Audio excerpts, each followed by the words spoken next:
Hello viewers, I am Dev. Welcome to my another video. তো দেখতে পাচ্ছ গাইস, আমরা কিন্তু আজকে দ্বিতীয় পর্বের স্প্রেতে চলে এসেছি। আর আমাদের শসাটা দেখতে আছে কত সুন্দর, আর গাছগুলো দেখতে আছে কত ফ্রেশ। আর এটার কারণ হচ্ছে যে একমাত্র সার পরিমাপটা ঠিক হয়েছে এবং স্প্রের যে স্টেজগুলো ওগুলো সব ঠিক হচ্ছে। আর তোমাদের এখন হয়তো ফুল স্টেজে আছে শসাগুলো, কিন্তু আমাদের একটু নমলা হয়ে গেছে। আমাদের পাশের শসাগুলো কিন্তু একটু ফুল চলে এসছে।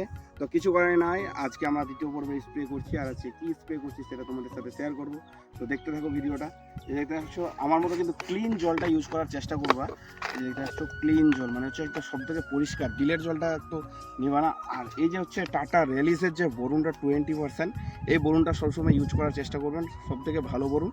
আর এটা জলের সাথে মিশলে একদম পুরো একদম জলটা পর্যন্ত দেখা যায়, মানে বরুণটা কিচ্ছু দেখতে পাবো না, সূক্ষ্ম জিনিস।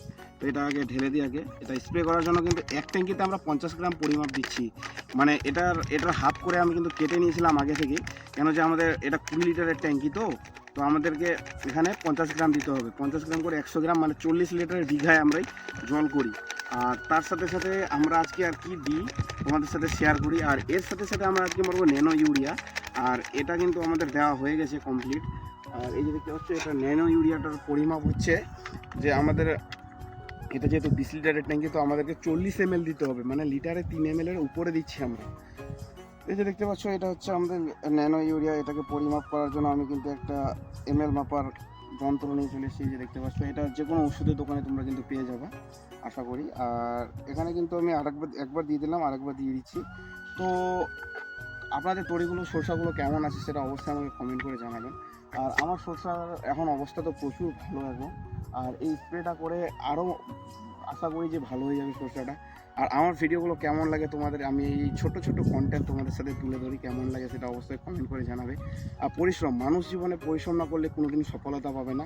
কেন যে এখন আমাদের প্রায় 1:30 বাজে, এখান থেকে কাজ করে গিয়ে আমাকে আবার পাম্পে কাজ করতে হবে 8 ঘন্টা, মানে 2টা থেকে ডিউটি চালু, আমাকে রাত 9টা অবধি ডিউটি করতে হবে। তো কতটা কষ্ট করতে হয় একটা মানুষকে, 8 ঘন্টা দাঁড়িয়ে নজল দিয়ে তেল দিতে হয়, তারপরে একটা মেহনত, একটা ছেলে সাকসেসফুল হয়।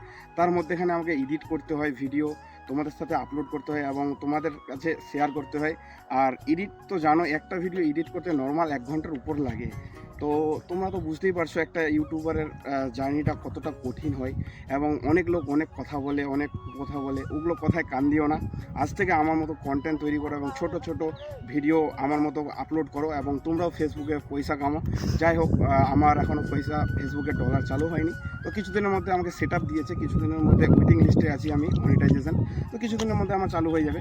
তো আমার মতো ছোটো ছোটো কন্টেন্ট রিল করো এবং ফেসবুকে আপলোড করো এবং পয়সা কামাও। আর ভিডিওটি যদি ভালো লাগে তো অবশ্যই শেয়ার করে দেবেন। আর তোমরা সকলে ভালো আছো এবং আমিও ভালো আছি। সকলে সুস্থ থাকো, ভালো থাকো। দেখা হচ্ছে নেক্সট ভিডিওতে।